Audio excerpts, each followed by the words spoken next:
Welcome in, ladies and gentlemen, to episode number 76 of Let's Go Racing with David Starr. Tyler Jones here with you. So glad to have you with us. Coming up on today's show, we are going to be joined by Maggie Fix. In case you do not know who Maggie Fix is, that is the Chief Public Relations Officer for David Starr Racing. That's her official title, right? She's the Chief Public Relations Officer? That's her. And, okay. For people that know, I mean, she, obviously keeps me in line and helps me take care of business. And she does a lot. We'll learn a lot about everything Maggie does. Such a wonderful young lady. And man, I'm so blessed to have her on. I feel blessed to have her on my team. That's David Starr, by the way, already jumping in. He's here with us. Dominic Aragon from RacingExperts.com is here as well. And I am back in the flesh after a week off this past week. More on why I was away last week later. Today's show is presented by TicketSmarter. TicketSmarter came aboard as the primary sponsor this year on David's 08 Ford Mustang, and we want to tell you a little bit more about what they do. TicketSmarter is a national ticket resale marketplace with tickets to over 125,000 live events, including NASCAR and other forms of motorsports. Fans can get tickets to every NASCAR Cup, Xfinity, and Camping World Truck Race throughout the season. For the best deals on tickets, visit TicketSmarter.com to get your tickets today. That's TicketSmarter.com. All right, guys, looking back at the weekend, let's start out with the controversy that was at Pocono. Denny Hamlin, the winner, not so fast, as he was ultimately DQ'd along with his second-place finishing teammate Kyle Busch. Chase Elliott handed the win after not leading a single lap. David, what was your reaction to everything that unfolded? I mean, before even the DQs, we had a great race of that battle between Denny and Ross. I was getting off an airplane Sunday night, David. I watched the finish of the race, got on an airplane, got off the plane, and my mom texted me. She's like, "You hear about the controversy in the race?" And I assumed she was talking about Denny and Ross. I had no idea we had these DQs involved. I mean, what a wild day it was Sunday. Man, NASCAR Cup racing right now, if you're not a fan, there's a lot of people tuning in because there's so much going on. And Sunday's race was unbelievable. It was a great race. I was at Maggie Fix's parents' house, and we were all tuned in. I was actually tuned in to Kevin Harvick's in-car camera. I was watching Kevin Harvick because I thought he'd have a good run because he needs to win, to get in the chase. And, man, it was just an awesome race, and just, how it was all playing out, and, and how Denny took the lead from Ross and put him up into the wall. That was kind of exciting and crazy. And then seeing the finish of the race and Denny celebrating with his daughter, it was kind of a feel-good story. He has his daughter. He put her in the race car and she rode to victory lane with him. I mean, it's just cool stuff. It just, and then I'm at the airport, and Maggie's dad, Rich Fix, called me and said, "Dude, have you heard that they disqualified first and second? Chase Elliott won the race." I said, "There's no way, man. I've never heard. I mean, I don't think I've ever heard of anybody getting disqualified. I don't think I've ever seen it or heard it in any NASCAR series, and not only did they disqualify him, they took the win away from him and Kyle Busch. And it was like, man, it was an exciting, crazy day of racing. That's for sure. Dom, I like this part of the show where we're all like recalling where we were from when we found out when it happened, because we obviously did not see the winner before our very eyes. You were there. David was in the airport. I was on an airplane. We were all somewhere when we found out. Take us to Pocono, set the scene, how you found out the news. You have a pretty interesting angle on it. Well, it was pretty cool. I'm always telling people on our team, and we had a great team this weekend at the Racing Experts. 5 of our guys. We had Justin Malillo, our managing editor, Dante Ricky, always shoots Pocono for us, Chris Salazar, Marcus Lino. You guys know all these guys are friends of the show. But we're there. I'm always telling our guys, there's always something historic going on in the sport. Like, okay, we're seeing Ty Gibbs fill in for Kurt Busch. Daniel's Force's 200 star. A lot of cool headlines, a lot of cool history being made. But then to actually hear those words from a NASCAR official was just something that I had to take a step back, because I'm in the media center, and the media center is usually in the infield of the racetrack. This is where you have a lot of your Den Live reporters. So Jeff Gluck, Dustin Lawn, Bob Pockers, Chris Knight, all these guys who cover the sport on a weekly basis. This is where their headquarters is. So that's where our team was. We're getting ready to pack up. Justin's about ready to hit publish on his story on the recap. And this NASCAR official goes up to the podium and says inspection in the NASCAR garage is complete. And he went on to say that the 11 and the 18 failed post-race inspection. So I'm like, wait, what? And I'm looking at our guys. I'm like, what the heck? So I see Bob and Chris. They're getting ready to tweet stuff out. So I pull out my phone. I start put on our Facebook page, and they said they were going to make somebody available shortly. The competition director, Morin, I think is the last name. He ended up coming in talking for about 20 minutes, or he came in 20 minutes later and talked for a few minutes about it. And it's just like, wow, we're just all these questions, more questions than answers. And they had said they were very surprised about what they had found, but they couldn't go into detail. And then it wasn't until on Monday when we certainly saw and found out more about what happened. JGR not appealing. But Tyler, David, I got to say, I mean, I'm always saying about the history angle. It was actually really crazy to hear that part of NASCAR history. The first time in 62 years that you have first and second place disqualified in the same race. Unbelievable. Yeah, and this is a new thing in the sense, the last few years they changed where if you failed post-race inspection, you just get DQ'd. It used to be you would still get the win, but they could, deduct points and suspend crew chiefs and et cetera. Now they'll straight up just take the win away from you because it affects the playoff picture. And so with that being said, David, I wondered if NASCAR made the right decision, if the punishment necessarily fit the crime. But, I had my hesitations about that. But then the fact that Joe Gibbs Racing didn't appeal, that kind of told me everything I needed to know. The fact that they did not try to go after this, try to, take a stab at this punishment that was handed down from NASCAR, just to kind of accept it as is. Man, Tyler, I think you're right about that. Sometimes we see a lot of teams when there's a penalty involved and they'll appeal it, and we have the right to do that. The teams have the right to do that because there's discrepancies, you know what I mean? I mean, within the rules that we're given. Even just trying to get it reduced. No doubt about it. And to hear that Joe Gibbs Racing was not going to appeal it, it almost, and, we're talking about the next gen car, everybody's equal. You buy the same spindles, the same parts and pieces. It ain't like last year and years past where a team builds a different chassis. They figured out, the engineers figured out a better chassis combination with the pickup points where it's just, everybody has the same parts and pieces. And now, it's like, hey, what separates, it's so competitive these days, and for NASCAR to disqualify the first and second, and it hasn't been done like we were talking about in 62 years. I mean, it's almost like they just caught them red-handed. They were looking for advantage, and it seems like they got an advantage because they finished first and second, and they got caught and they got disqualified. So it was like, man, I couldn't wait to hear what it was that they found, and I was really surprised Monday afternoon when I heard what it was. It really, for us, it really wasn't that big of a deal. I mean, you're talking, and let me ask the question. So we put vinyl on the race cars. There's a wrap, and I think there was certain spot in the front of the race car. I don't know, the front bumper or wherever. There was double wrap, so it made the wrap thicker, which could have gave them a little bit of advantage, but you're thinking about, man, what's the thickness of a wrap? I mean, is it 10,000, 15,000? Then you double it up, then you got 30 or 35.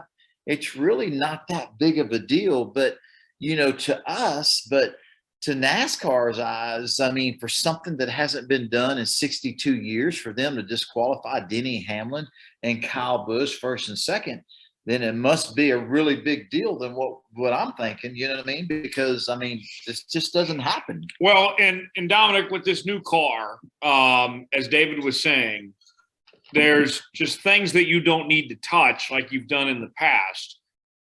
I have a feeling NASCAR was kind of making an example out of Hamlin and Busch here. Maybe it wasn't that bad of a crime, but they're trying to make a statement. And I think the message is loud and clear at this point as far as touching this car goes, that, I mean, you don't mess with it like you did in the past. I get teams trying to find every advantage they can, but This might have been a message that NASCAR was trying to deliver. I think so. We saw that in March with Brad Keselowski and their team's issues and having, I think the rule book had said something about just modifying a single sourced part or part that had been provided.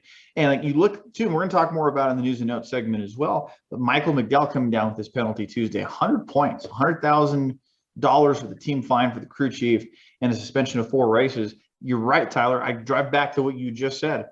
NASCAR is not screwing around. Yeah. Last thing on this, then we'll bring in Maggie here. I know we've gone along in this opening segment, but we had so much to dissect. The Hamlin and Ross Chastain thing kind of got forgotten about in a sense, although Ross kind of gets the last laugh of sorts. I saw the meme going around of him with the Dairy Queen ice cream. Everyone was laughing about that. But we get a real rivalry on our hands here. I don't blame Denny at all for forcing Ross up the track. I thought that was good racing. Even if it was payback, even if it was intentional. I mean, I like Ross, but nobody has it coming for them more than Ross does. I mean, Ross probably is owed some payback at some point this year by somebody, in all honesty. With that said, this is a good rivalry. These are 2 good drivers, older guy, younger guy. I hope they never, as Mike Davis said it from the Dale Jr. download, he said it best. David, I hope Ross and Denny never become friends. I totally agree with him, Ross is such a great race car driver, and what we talk about it week in and week out, what Trackhouse has done in their sophomore year as a cup team is amazing. You've never seen this done ever. And I don't think many people involved in our sport have seen this, the dominance they have. And I don't know if they're the most consistent team. If they're not number 1, they're right there close, running a close tie, But man, Ross is so hungry, such a great driver. He's aggressive. And, seeing him and Denny and others have a problem with the way he's racing them, I mean, it's exciting. It's people are talking about it.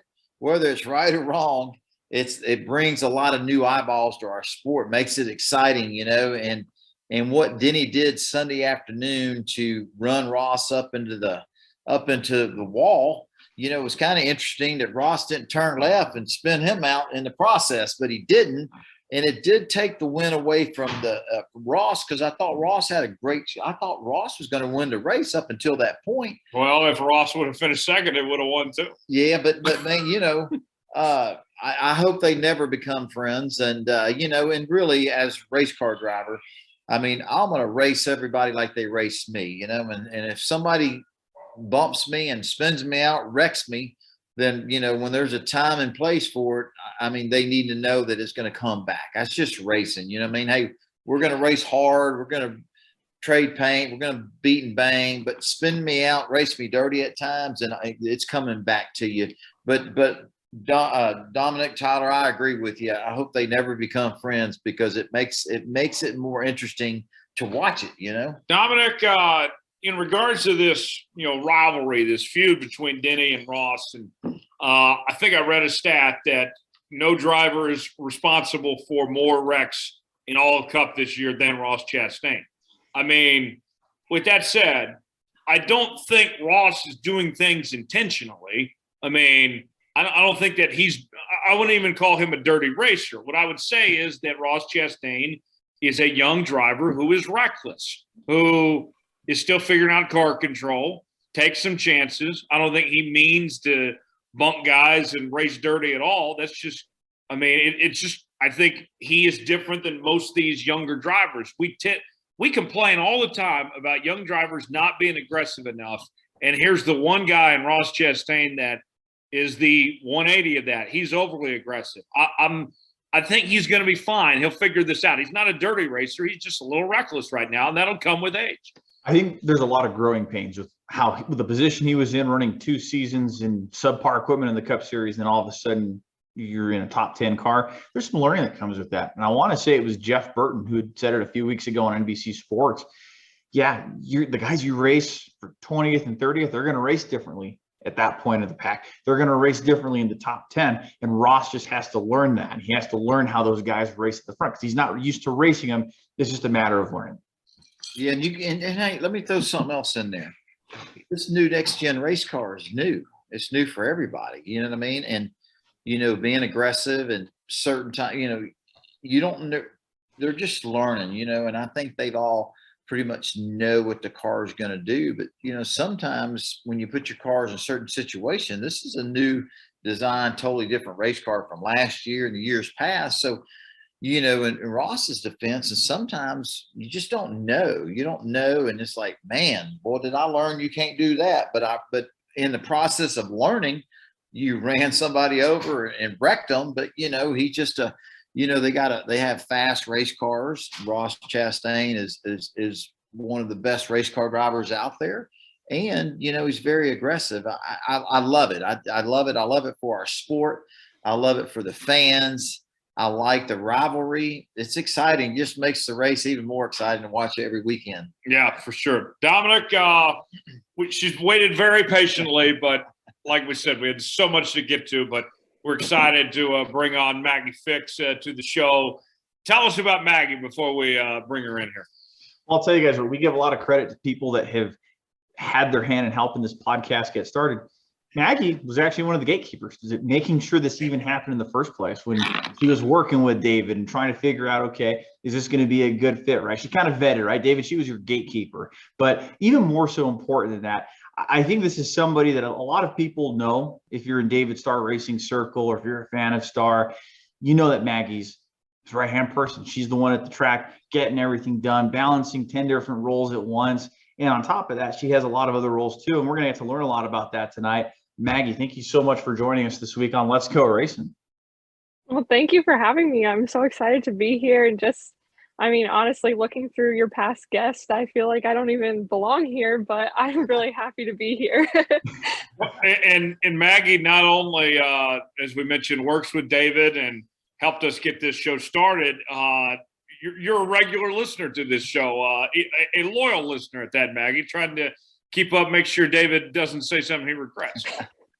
Absolutely. I've listened from the start, and as Dominic explained, kind of the gatekeeper. David, I didn't even work for him then, but he said, "Could you just talk to these guys and kind of see what they want to do and if that would work for me?" So yeah, Tyler, Dominic, and I think we chatted. How long ago was that? 2-3 years ago 2 years now, ago. or two? Yeah, that so was crazy. I think our first call was October 2020, and we got the show going a couple months after that, and here we are. 76 episodes later. So. Took 76 episodes to have me. Come on. Mag, we don't look at it that way, girl. Hey, we got a whole lot of other people that we still got to get to too. So it's all good.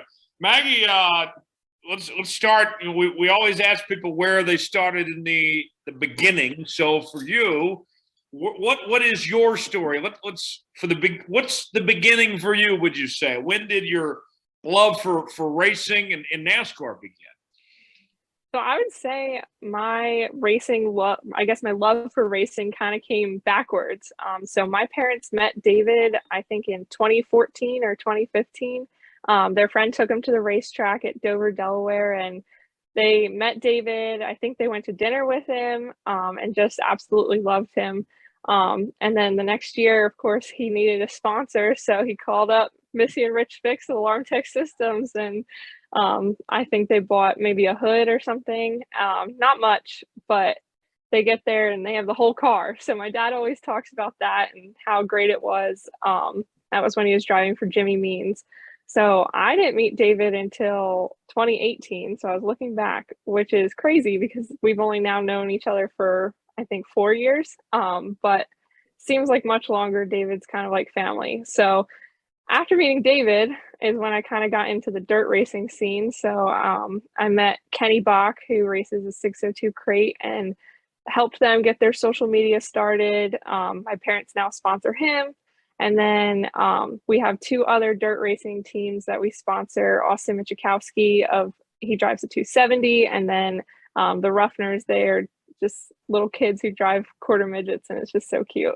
So I feel like my racing kind of went backwards. It started at the Xfinity level and at the NASCAR level and went downwards, but that's great because I mean the roots of racing is just awesome. So you became a racing fan because of David.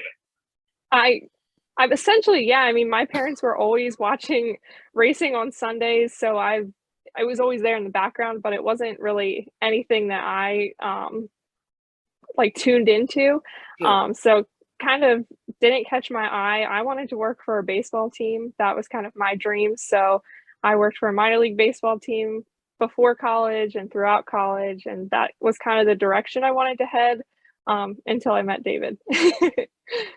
So over the years, being having the honor to hang out with Maggie's mom and dad, Missy and Rich, just great, wonderful people, and Maggie and her sister Kendra, they're just a wonderful family.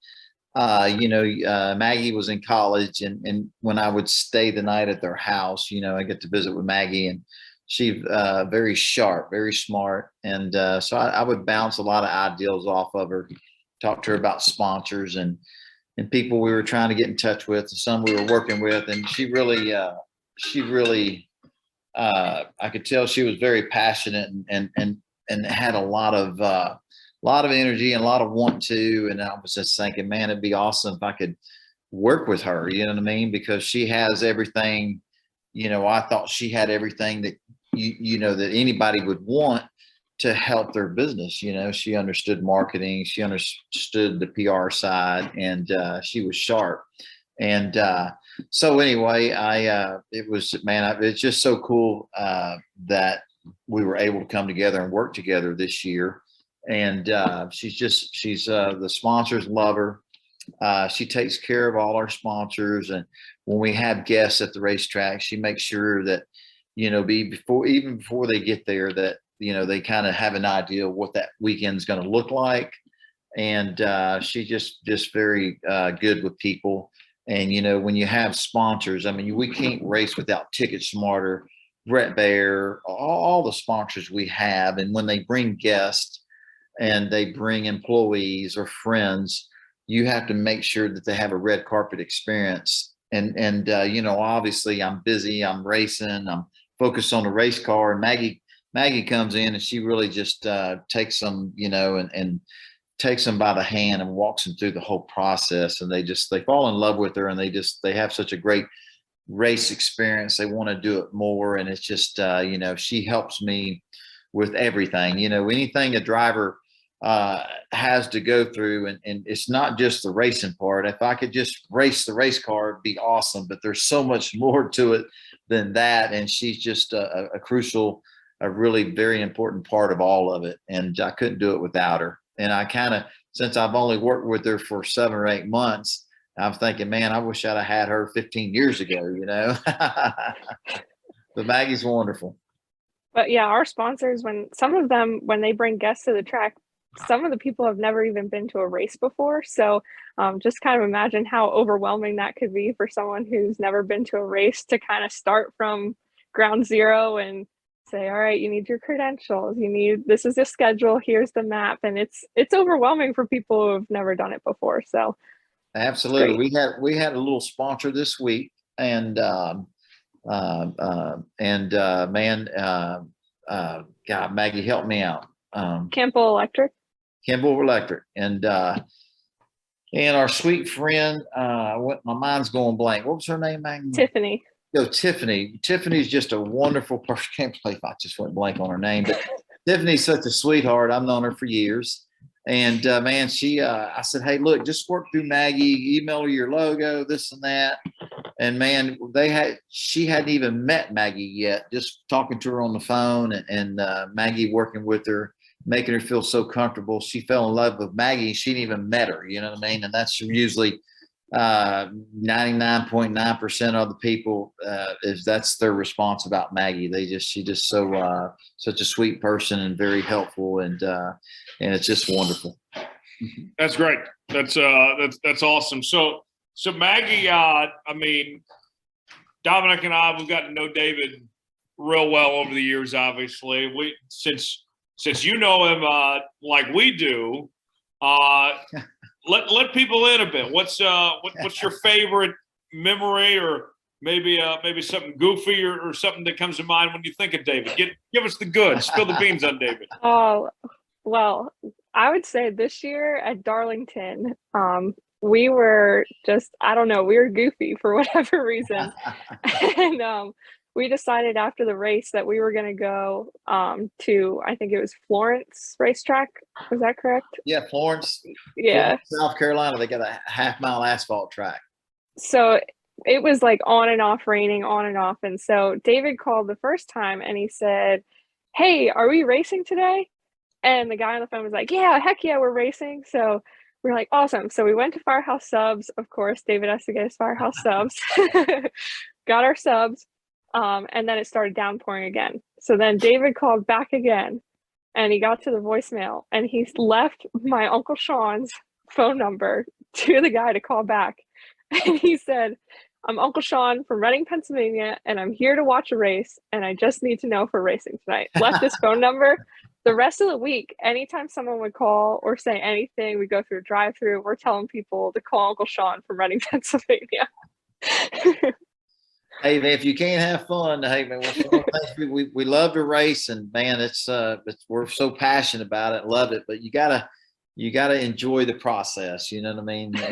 Like acting like kids and having a good time, and people enjoy it on the other end. Whoever we're kidding with or joking with, they usually partake in it. And we put a smile on somebody's face. But you know, it's kind of interesting when I met Maggie's parents, Missy and Rich Fix, and their company, Alarm Tech Systems in Reading, Pennsylvania. You know, they got a big company and have a lot of customers. But it's really cool to have meet a great family and see their love and excitement for our sport of NASCAR racing. And man, just to get and so engaged with it and become a great, not just a great sponsor, a partner of mine, but a great fan of the sport. And I love that.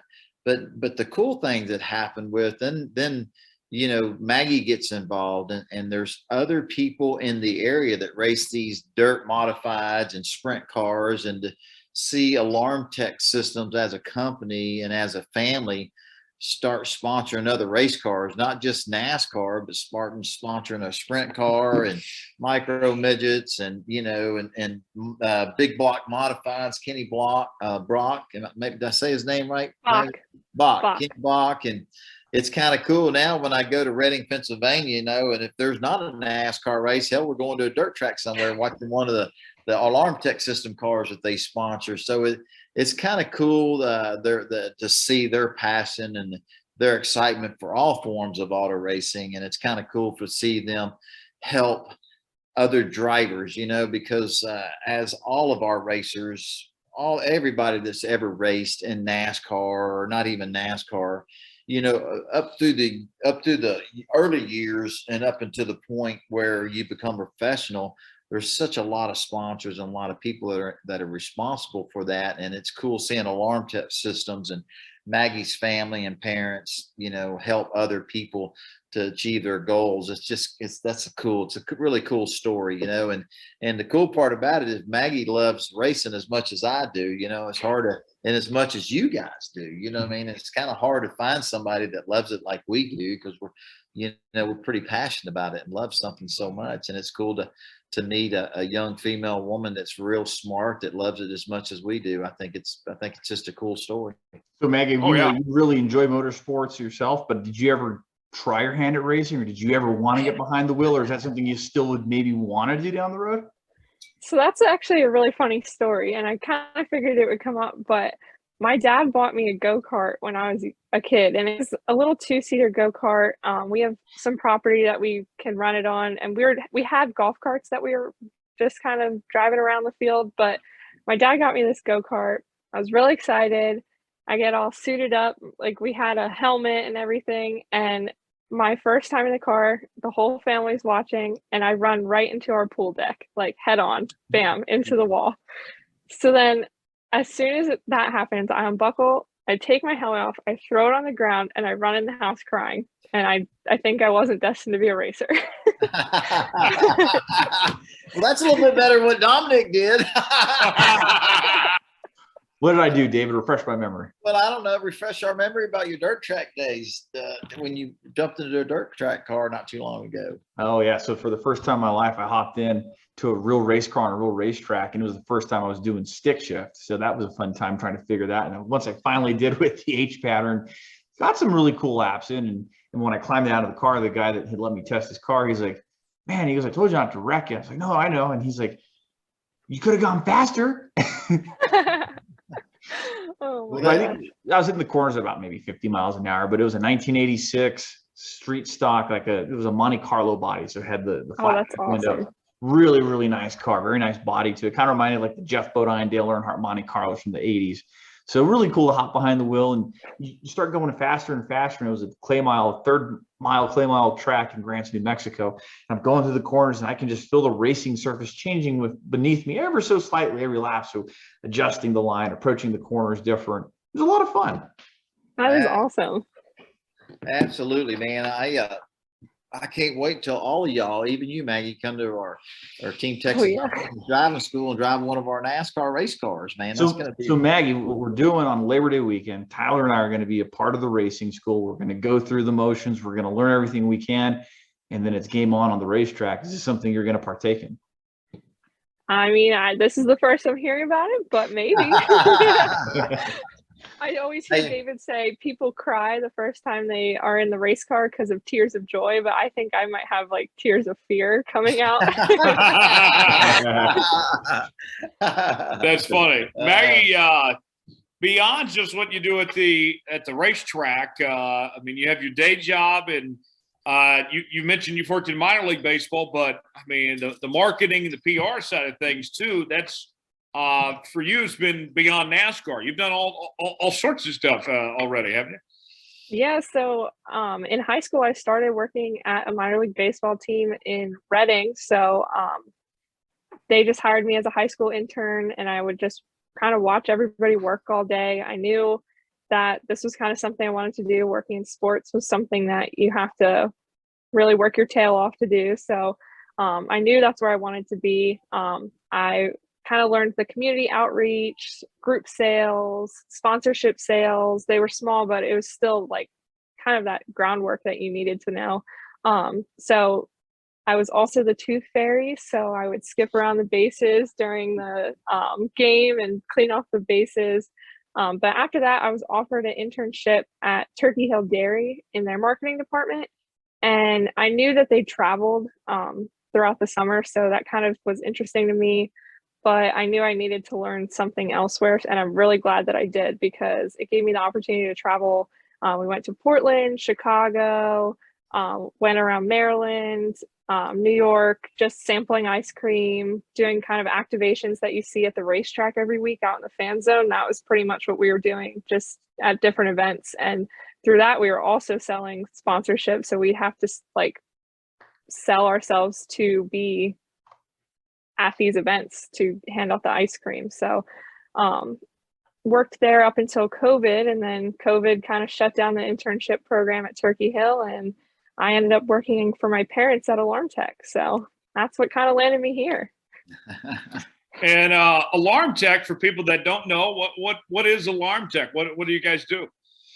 Yeah, so we have 3 divisions. So we have Alarm Tech Systems, Alarm Tech Suppression, and our newest addition, Alarm Tech Sprinkler. So we install sprinkler systems that you see in big commercial buildings. We install suppression systems, kitchen hoods, fire extinguishers, and then on the alarm side, we do fire alarms, security systems, access control, video surveillance. So kind of your one-stop shop for all your security and fire alarm needs and fire protection needs.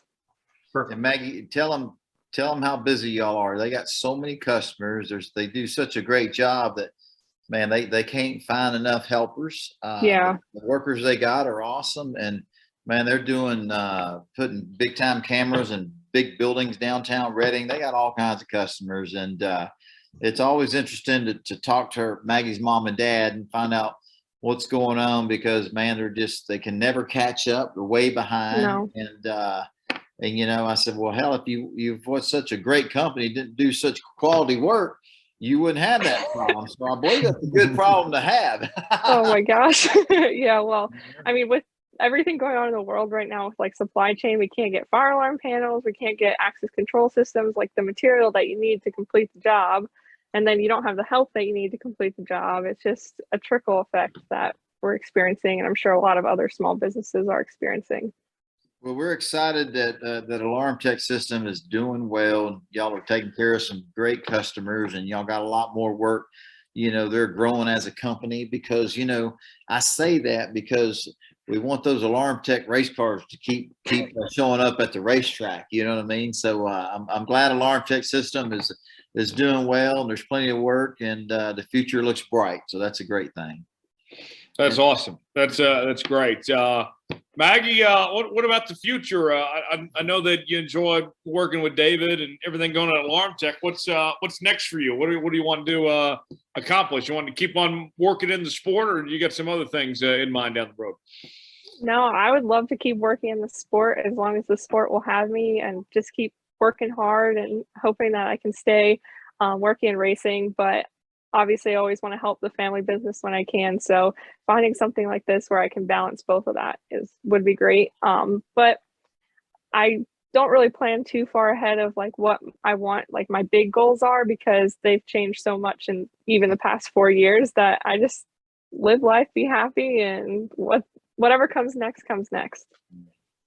Well, I can assure you, Alarm Tech system, I mean, she plays a big role in the success of her parents' company and her company, the family company. But you know, in NASCAR racing, she gets it, and and we're blessed to have her on our team.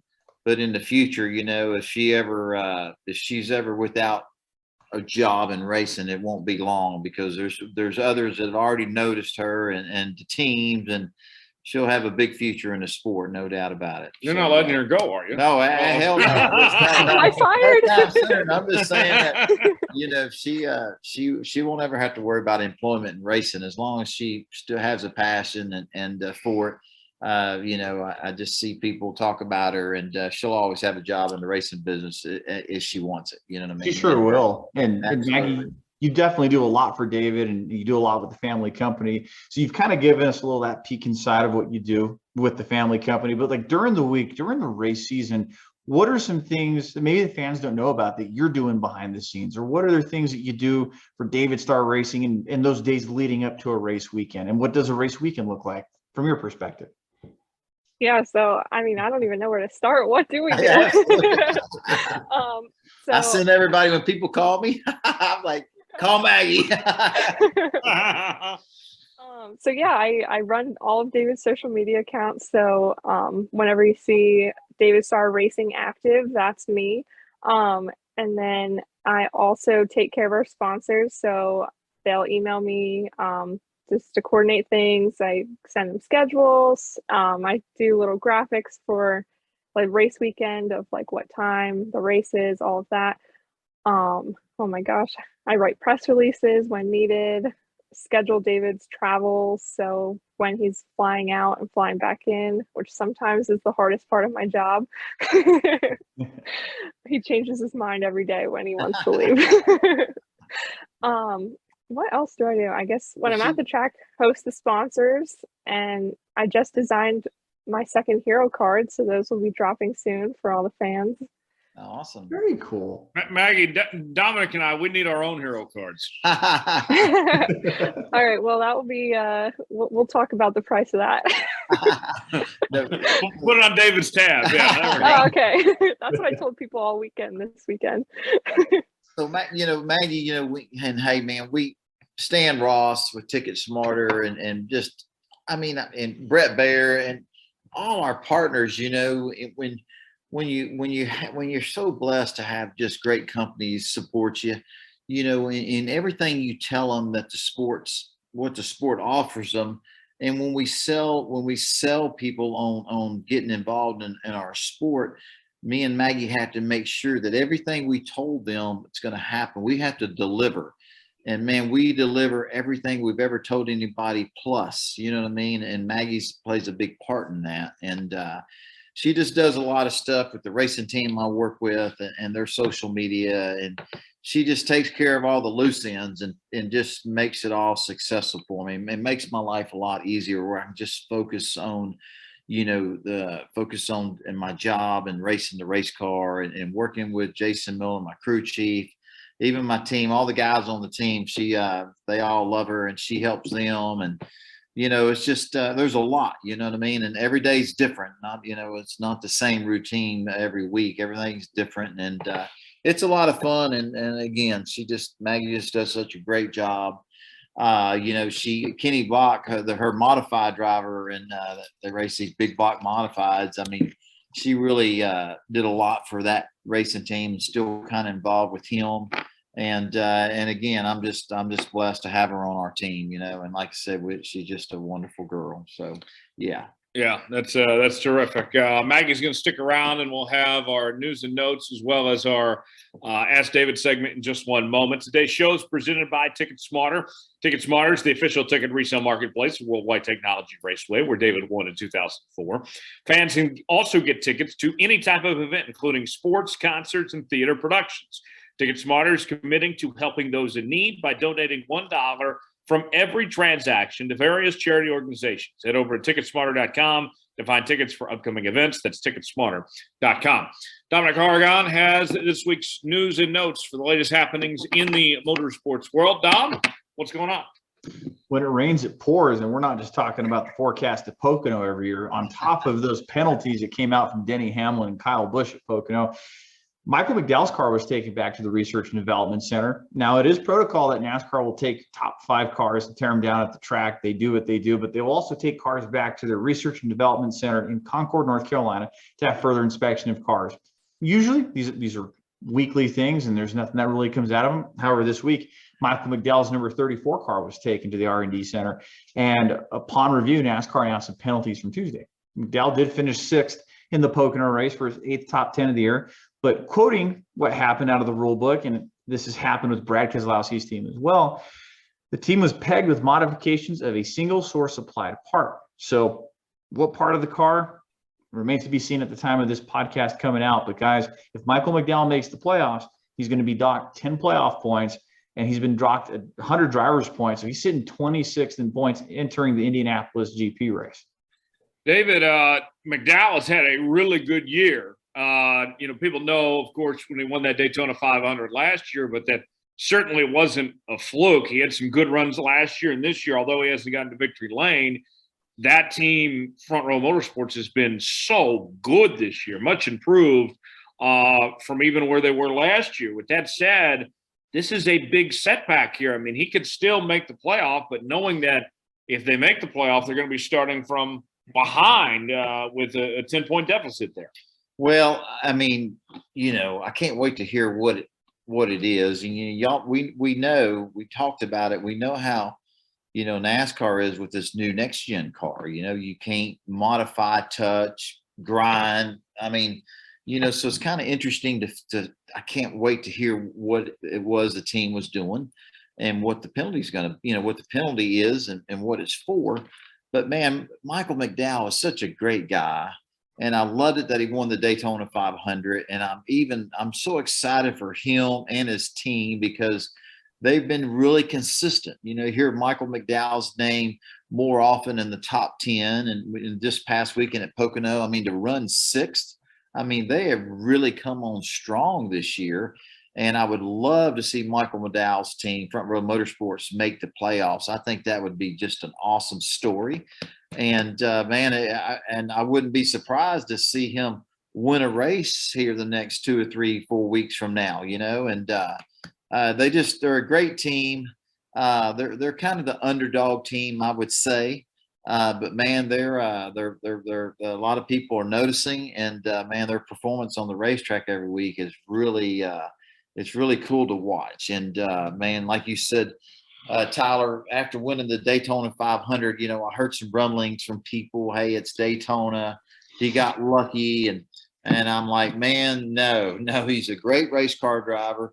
The team prepared a great race car, and for him to leave Daytona and have some great runs, I loved it. You know what I mean? And I would love to see that team win a race, make the playoffs, and continue to have, the year they've been having, and they're so deserving, and we talk about this week in and week out, that new next gen race car, how competitive everybody is. And I think it's really showing up at Front Row Motorsports. So Dom, tell me this, we hear all the time about playoff points and earning playoff points throughout the season, which are different than regular season points.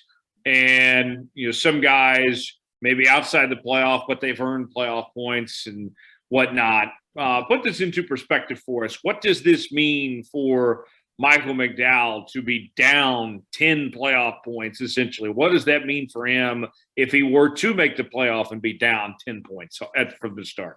So at this point in the season, we know that it's probably going to take a win for Michael McDowell to make the playoffs. So let's say he gets a win this week at Indianapolis Grand Prix road course. He could very capable. His team is very capable, and it could potentially do that. We've seen him run very well at the road course races. He wins the race, just the race, not even stage wins or anything like that. He would only be down 5 playoff points because NASCAR awards you 5 points for every race win that you have. And if you win a stage during the race, you're going to accumulate 1 more playoff point. So you can earn up to 7 of these playoff points throughout a race, but he's essentially in a deficit when the playoffs start. If he were to make the playoffs, he would be seated as the 16th car. Some of these guys, right, you finish top 10 in points, you get more towards that point total. Michael McDowell would be in a big hole in that first round of 16 of the playoffs, or for any driver that makes the playoffs and they have that negative 10 points. That's costing yourself great points that you could have picked up from race wins. It's just going to make it that much harder to be able to try and advance to the next round of the playoffs. So there's definitely implications that way where you're already an underdog in the playoffs and you're already starting in a hole, however far you make it. Maggie, what's your thoughts? It seemed like NASCAR wasn't messing around with penalties this weekend. Well, I just think that NASCAR is getting stricter because of, this next gen car, but I think specifically the teams are trying to get more creative, and I think that's where JGR got caught, and I think Michael McDowell, I think we saw RFK have the same issue earlier this year, so I think they're trying to get creative where they can, and it's not working. No kidding. Dominic, what else we got? So this weekend we have the Indianapolis Grand Prix road course event. Guys, it's only the second time they're visiting this course. Now, NASCAR has visited Indianapolis, and their first points race was 1994, but it wasn't until 2021 that we saw the Indianapolis road course be utilized in a Cup Series race. It's a companion event with the IndyCar Series. We're going to get to see some different series, National Motorsport Series racing at Indianapolis. Cup race on Sunday. Xfinity is going to be racing on Saturday. But guys, our winner from last year, AJ Allmendinger, in the field this weekend, he won as a part-time driver.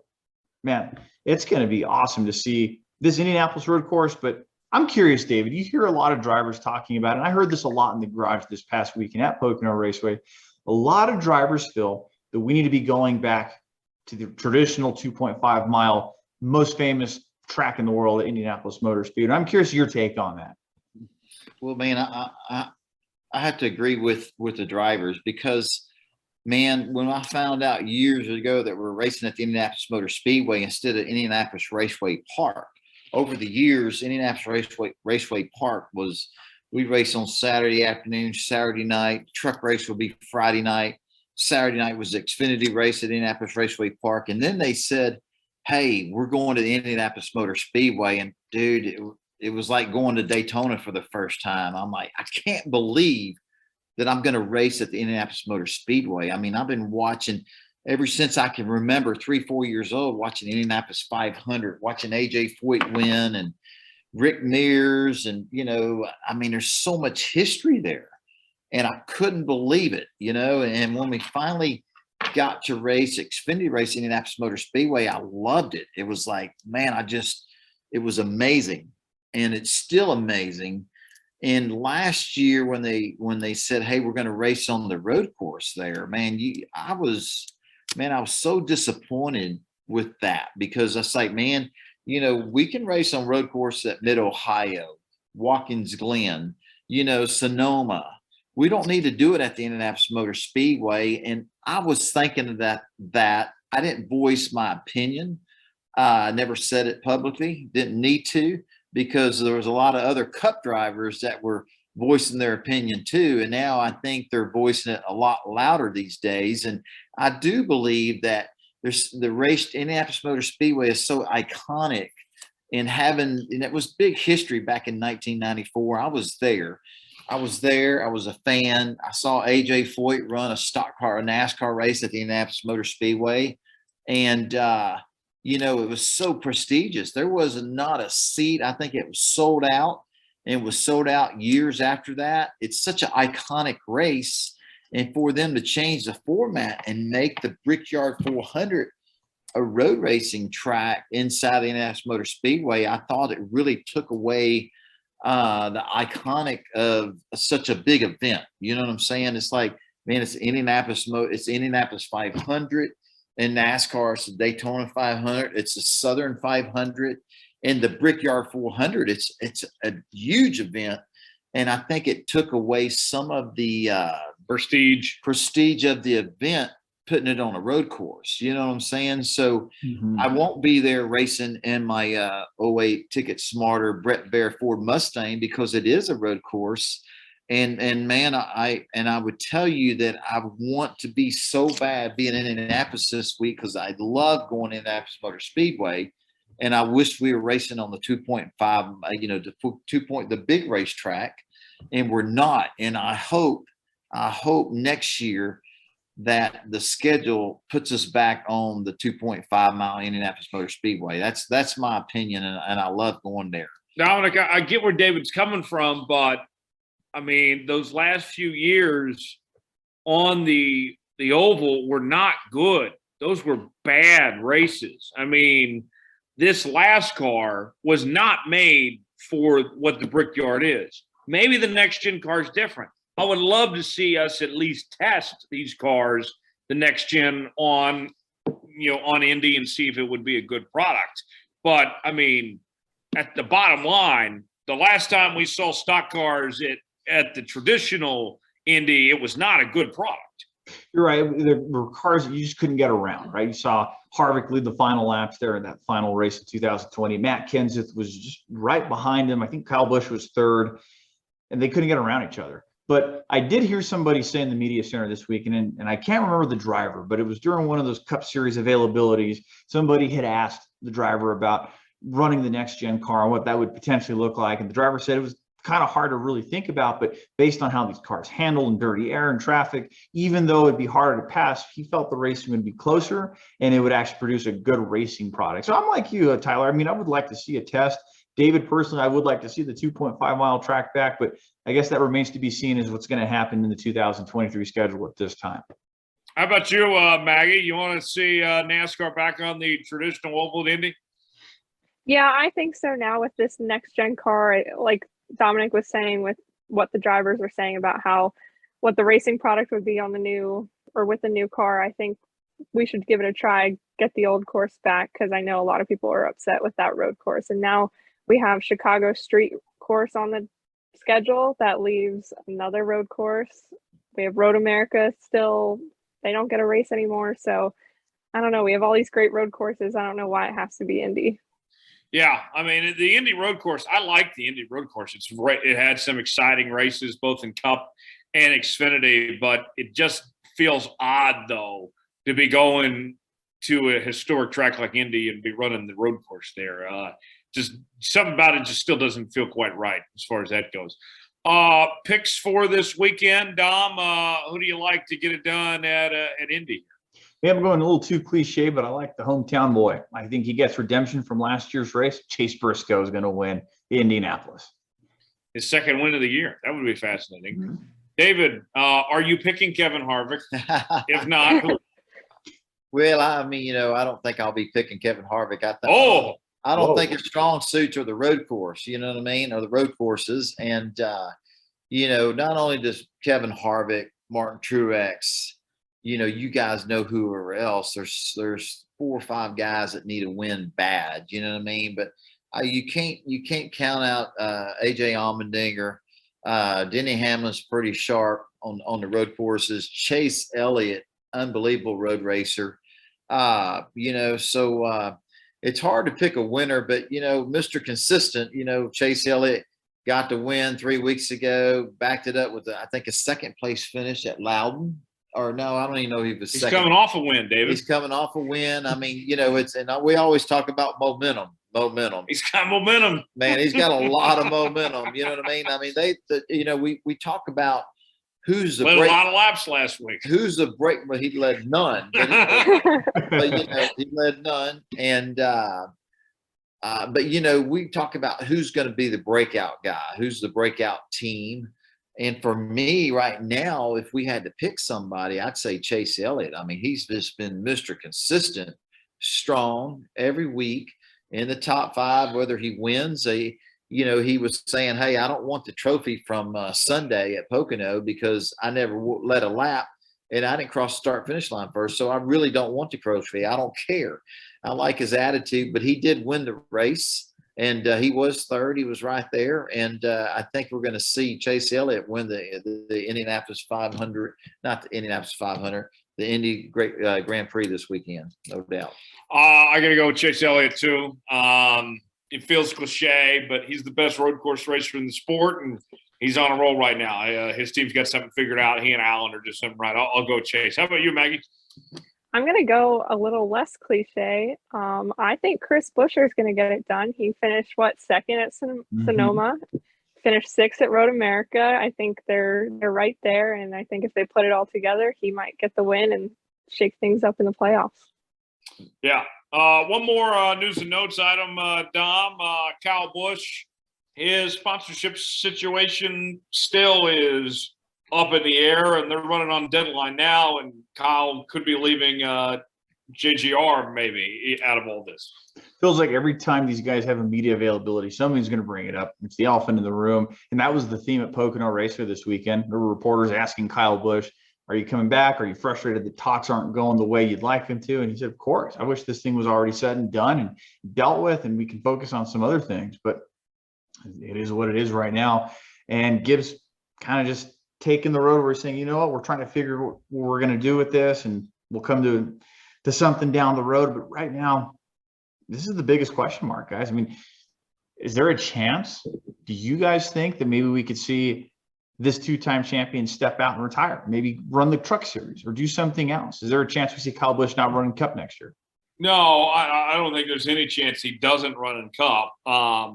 It's just that what he's willing to give up, essentially. There was a report this week from Adam Stern that said that Kyle Busch's current salary right now, in just salary, not even race winnings, is $25 million, one of the highest of any driver. And to kind of put that in football terms, that's about the same amount of money that Jimmy Garoppolo, the 49ers quarterback, makes. So, I mean, that's average quarterback football money. That's really good, besides any race winnings. And so, with M&M's out the door now, they thought they had a deal with Oracle, and that fell through.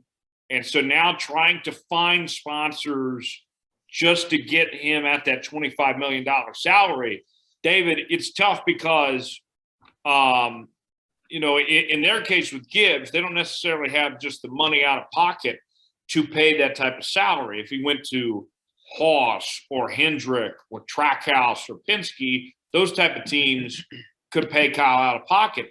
Gibbs, as good as they are, they don't have the pocketbooks straight up without sponsorship like some of those other teams do in that sense. Yeah, it's man, 25 million annually is amazing, and he's worth every bit of it because he's one of he's the only multi-champion in the sport. Man, he's an amazing race car driver. I mean, and Dom, we were saying, hey, will we see Kyle Busch retire out of Cup racing? Absolutely not. We won't. He's got a long. He's got many more years and many more championships to win. But I believe that Toyota and I believe Joe Gibbs are going to do everything in their power. And look, Toyota America, I mean, it's a big corporation, big manufacturer. I think I can't see them letting Kyle Busch go to another organization or another manufacturer. I know that Toyota spends millions and millions and millions of dollars on their racing program, and I can't see them ever letting Kyle Busch drive for another manufacturer. So even though we're talking about this, I just don't. I mean, Kyle Busch and Toyota, they go together. You know what I mean? And Gibbs. You know, I don't know if they're just the way talks are going, if they're just doing this for media purposes, but there's no way that Toyota's ever going to let Kyle Busch go anywhere else, you know, and I think Toyota has deep pockets as a manufacturer. You know, they got so many other partners, and I just can't see this ever happening. You know what I mean? And it's shocking that we're still talking about this and it's not a done deal, just because of the people involved, you know, and Right. all the different companies that Joe Gibbs associated with. It's Joe Gibbs, you know, big time Cup champion, team owner, former Super Bowl coach for the Washington Redskins. And, you know, Joe Gibbs just himself, you know, people want, you know, companies want to be associated with that organization and Joe Gibbs himself. And I'm just shocked that this hasn't been put to bed yet. You know what I mean? Because I don't know, man. Even though we're talking about it, I don't think anything's going to change. I think we'll see Kyle Busch back with Joe Gibbs Racing in 2023 and beyond, and with Toyota, because I just can't see them disconnecting a championship organization, manufacturer, and driver. They all go together, and you see when it's all clicking, man, these guys are champions, they're winners. And why would you let that come unraveled? I don't see it. And Tyler brings up a great point too. I think when you look at the sponsorship model, Joe Gibbs Racing, and not having the pockets that maybe these other teams have, I think it was in that same Adam Stern article, Sports Business Journal, Tyler, that M&M's is paying something upwards of $25 million a year for their sponsorship with Joe Gibbs Racing. So that leaves a big void. And well, the almighty dollar, for better or for worse, runs the sport. And I think this is going to make a big decision as to who comes back. I mean, does Interstate Batteries step it up a little bit more? Do they bring in another outside sponsor? I think, David, I remember even hearing that they were trying to work, or at least Kyle Busch was trying to work with the company that helps with JTG Doherty and how they get their sponsorship model, because that 47 car has had sponsorship for years, and they have all these activations and programs with different brands. I think they're trying anything to try and keep them. And we know Dave Wilson with Toyota Racing Development has said it publicly. We want to keep Kyle in-house, but they're planning contingency just in case. Yeah. It's a wild situation. And, you know, we heard with Chase Elliott's deal that there's kind of like a business-to-business partnership between Napa and Hendrick that partially gets that done. In Gibbs not being, you know, in the auto world in the same sense that Hendrick is, there's just not that flexibility there. Yeah, you know, Hendrick has a lot of leverage because of his automotive group and all the dealership he has. But, you know, I don't think Joe Gibbs has that leverage like Hendricks has. And, man, when you just sit here and think about it, M&M's, you know, $25 million annually of sponsorship, man, that's Just huge. a Kyle. That's huge, you know, but you're talking about the same M&M sponsorship for the organization for that 18 car. And then you need another company to cover his salary. You know, I think, you know, is Kyle Busch willing to accept a less salary to keep this all, you know, to keep the glue, to keep it all together? Because, man, why would you walk away from a championship caliber team, a team that's proven that can win championships? They're going to win more championships. He's just got to make the choice whether you want to be a 3, 4, 5-time champion in NASCAR Cup racing. You know, are you willing to give up your salary, a part of that salary, to make that happen? And it sounds like to me, and it's just us talking and common sense, I think one of the hang-up is trying to figure out how to get his salary covered. You know what I mean? I mean, if, you know, you look, there's a lot of teams that race on Sundays in the Cup Series that they don't even have $25 billion as a whole sponsorship for their organization.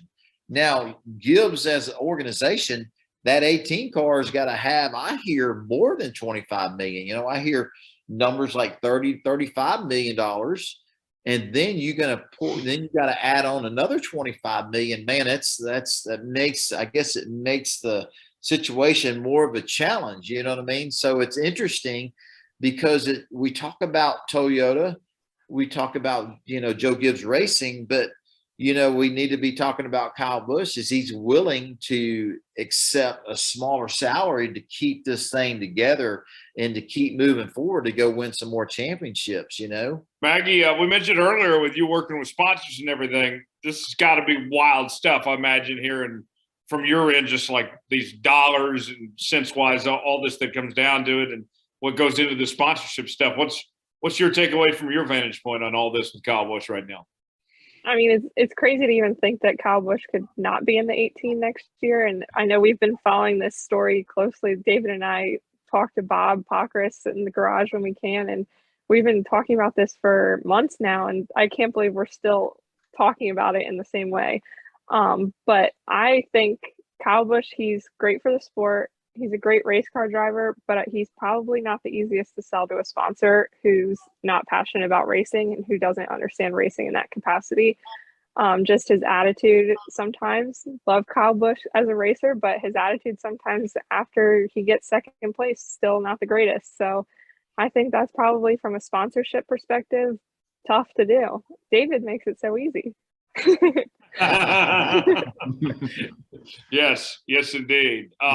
Time for our Ask David segment this week. We asked you to submit questions to us on Facebook, Twitter, also by email, davidstarrpodcast@gmail.com. And this segment is presented by TicketSmarter. TicketSmarter came aboard as the primary sponsor this year on David's 08 Ford Mustang. We want to tell you a little bit more about what they do.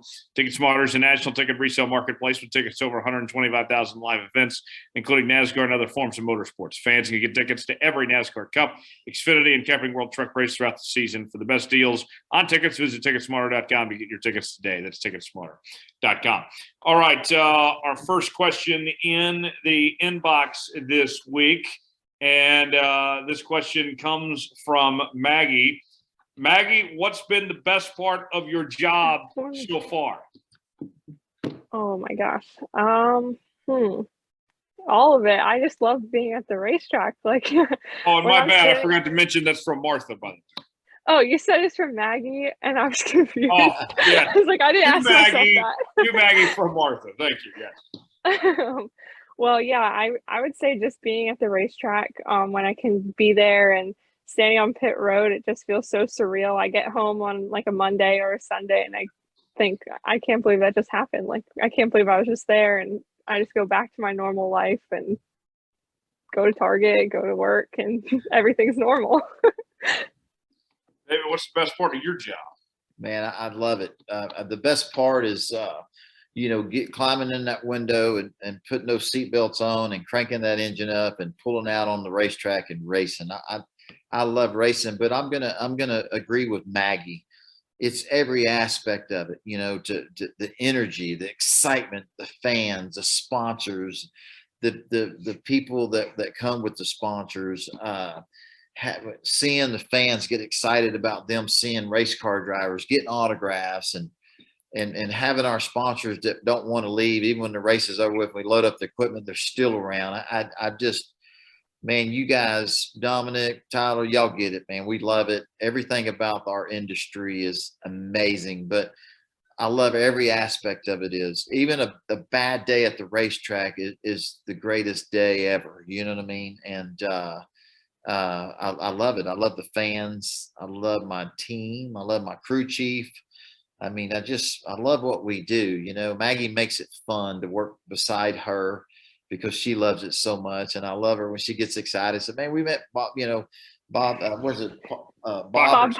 Yeah, and I can't believe that, this race car driver was standing right there. I've been watching him on TV for years. And, I tell Maggie, well, hey, he's a great friend, but he puts his jeans on like you do and like I do, but you're just, so I love her, seeing her get excited.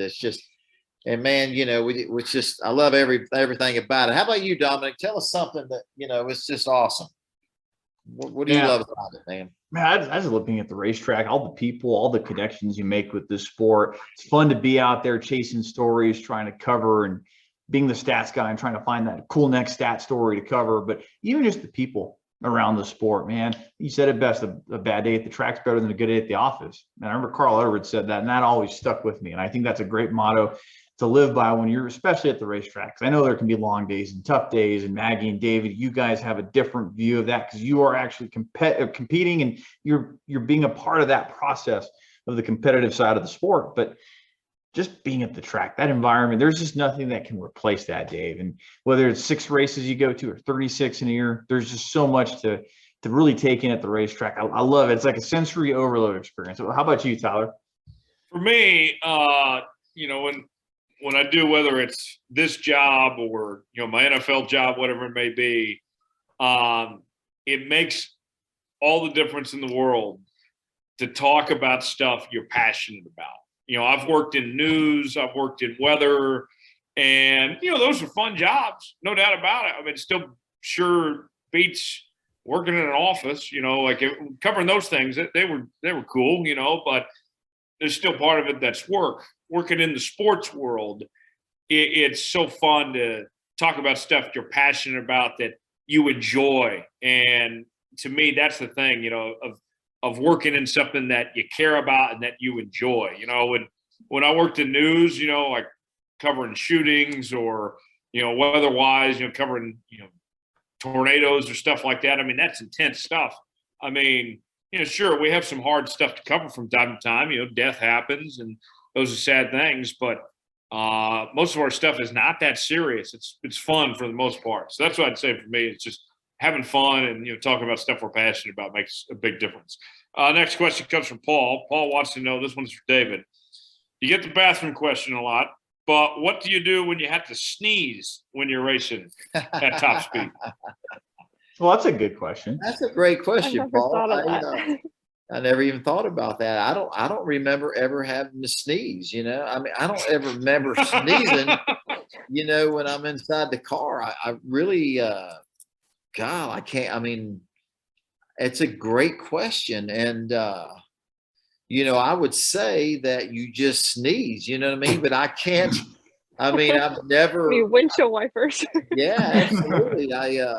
But I've never had, I don't remember ever. What if you cough? Are you afraid that you're going to fog up your well, that's a great question, helmet? Tyler. But, my visor on my helmet, I run with it a lot of times with it cracked open, and sometimes I like to see clearly. And sometimes I'll open up my visor all the way. I race that way a lot, which is kind of surprising. But I've never really sealed off my shield of my helmet when I race ever. And, I even remember going back to the days where I raced when I had an open face helmet and goggles, and NASCAR. And I kind of like to feeling the air on my face. And, I always think of Dale Earnhardt when I think of the open face helmet. Yeah, absolutely. That was badass. That was badass. But sneezing while I race, I can't remember ever sneezing while I'm racing. And that's such a cool question, you know what I mean? Because if you do sneeze while you race, what happens? You know what I mean? Are you startled for a second? I mean, are you sneeze all over your visor? Or, do you make a mess in your helmet? I don't know. I've never had that happen, Paul, but that's a great question. Because the last time you were sneezing a lot, you had the flu and you missed a race. You just didn't race. You can't sneeze too much, yeah. Well, Tyler, has that happened with you working on air? I mean, you've been in front of a lot of cameras over the years. Have you ever had to sneeze or had a sneezing moment on air? Yeah, I've had to sneeze on air. And to give you a little inside baseball, actually, from this vantage point, a lot of the times I've been where I've been able to control my audio or my platforms in front of me. We can do it right here on this show too. And if I was about to sneeze or cough right now, I just hit this mute button on our screen and then no one would hear it.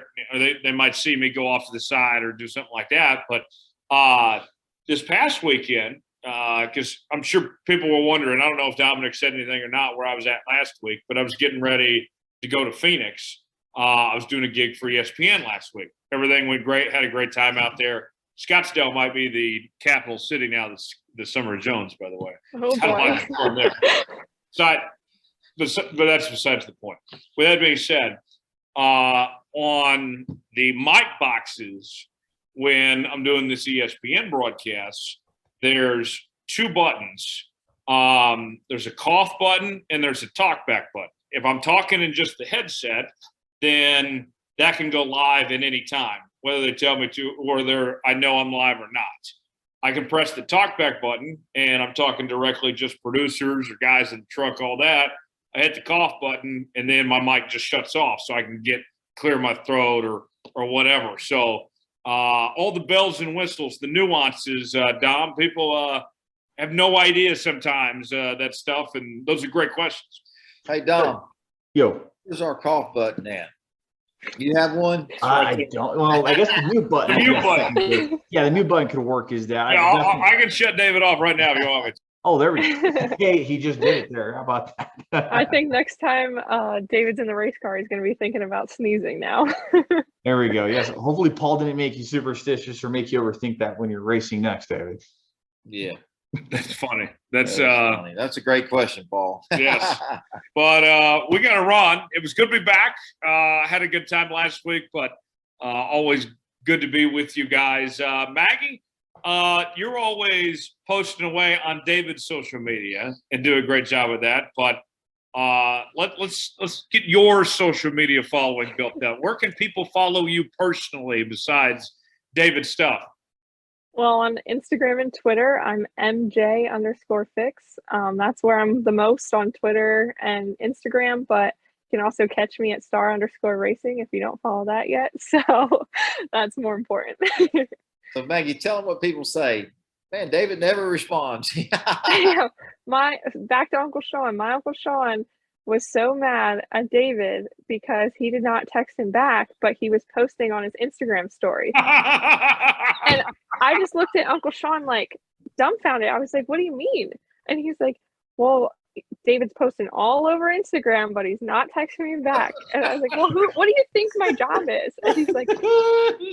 One of the funniest things I've ever heard. That's pretty cool. Uncle Sean, I said, are you kidding me, man? What's really funny is sometimes I'll see a post that Maggie's made on David's behalf, and I'll be like, David, that was a great tweet you just had. That photo there. You really thought of that one. Like, I'll say this. I don't know if David's even going to like me mentioning this, but this is good. A couple weeks ago, it was his teammate, Joe Graff Jr.'s birthday. And I said, David, I said, I saw you wished Joe Graff Jr. a birthday on Twitter today. And he's like, I didn't even know it was his birthday. I usually call him before I make a post about someone's birthday just so that he knows. But I think that one must have fell through the cracks. Hey, Maggie's awesome. She keeps me, hey, she takes care of me. You know what I mean? That's important, And Joe Graff, he knew that David didn't forget his birthday. Absolutely. And I think he deep down knew that it was me that wished him a happy birthday. Wow. Maggie, what are you up to this week? What's the days look like? You out on the road this week? What's going on with you? No, this weekend I'm just picking my sister up at the airport, and then it's her fiance's birthday. We'll be celebrating that and have a family reunion. So it's going to be a family-filled weekend, which is typically what my weekends look like if I'm not at the racetrack with David. Very nice. Hey, Dominic? Maggie, tell them where you'd rather be. At the racetrack? Rather be in Indy, yeah. Yeah, I Dominic, might what's going on with you? go to a dirt race or something. There you go. Yes. Yeah, I won't be at the racetrack this weekend. It was fun to be at Pocono Raceway. We had a lot of boots on the ground there. Same with Iowa Speedway with the IndyCar race with Colby Evans. But I'll be taking it easy this weekend up in Santa Fe at home. So looking forward to a nice weekend. It'll be great. And I think the next race for me will probably be a little ways away, but we'll see. How about you, Tyler? When's your next race, by the way? I don't know if I'm getting back to the racetrack this year. I'll be at the Texas Xfinity race, but now's the point of the year where I shift to football mode, so I won't be at the racetrack a whole lot personally. But somehow I missed you guys. Like the last 2 races you've gone to together, or all you guys, like I haven't been there. So I was in Phoenix last week, and then when you guys were all at Texas, I was at PGA Championship. So I have other duties, other responsibilities, but nonetheless, I'm glad you guys had a good time. I will be going back to Omaha this weekend to say one more goodbye and then be fully established as a Texas resident by the end of the weekend. That's what I'm up to. You keep doing this farewell tour to Omaha, right? Is it just a part of the Summer of Jones? Dominic, I know I have a fix for all this. Okay, let's hear it. We need to cancel the Summer of Jones tour. No. How dare you? How dare you? Hey, you know, I have an even better How idea. dare you? We call it the Summer of Jones. It gets canceled. You can replace it with the hashtag Fall of Aragon. There you go. There you go. I feel like Fall of Fix goes better. Fall So of Fix. There's alliteration. you'll there. have to do the Autumn of Aragon. The That's right. Autumn of Aragon. Yes, there we go. There you go. Everybody wins. Yes, we all That's win. why I'm the creative. Wow. I'm hurt by that. David wants to cancel the Summer of Jones. Getting back to the racetrack, I'm like, man, where's Tyler been? We ain't seen him at the racetrack. It's like, man, where you at? Well, It's a he's Summer on of this Jones. Summer of Jones Yeah. tour. You know what Well, I then, mean? guys, we'll have nothing over the winter, but then when we get to the springtime, we can call it the Springtime Star. There we go. There you go. I like that. Oh gosh, that's funny. David, off week for you, but I'm sure you're busy with something. Well, man, lots going on at the racing school, doing a lot of work there. Looking forward to this weekend's Indy race. Seeing Andy Lally will be driving our TicketSmarter Brett Baer Ford Mustang. And man, Andy is one heck of a road course racer. And I hope he can get that 08 Ford Mustang in victory lane. That would be awesome. He's proven he's a winner. He's a champion. And man, it's pretty cool having Andy Lally drive our car this weekend at Indy. And I'm looking forward. I wish we were going to Indy and racing on the 2.5 mile racetrack, but we're not. And I'm gonna spend some time with my boys and spend some time just around my house, enjoying my kids, and looking forward to getting to Michigan the following week. So anyway, that's kind of what the rest of my week looks like. Awesome. That's great stuff. Guys, we got to run as always. Subscribe to Let's Go Racing with David Starr. New episodes out at each and every Wednesday. Apple, Spotify, Google Podcasts, and YouTube. Leave us a 5-star review or don't leave us one at all. You can also follow us on social media, facebook.com/David Starr Podcast, Twitter @Starr Podcast, and email us at davidstarpodcast@gmail.com. We'll put the checkered flag out on this episode for Maggie Fix, Dominic, Aragon, and David Starr. Tyler Jones saying so long. It's been another edition of Let's Go Racing. We'll see you next week.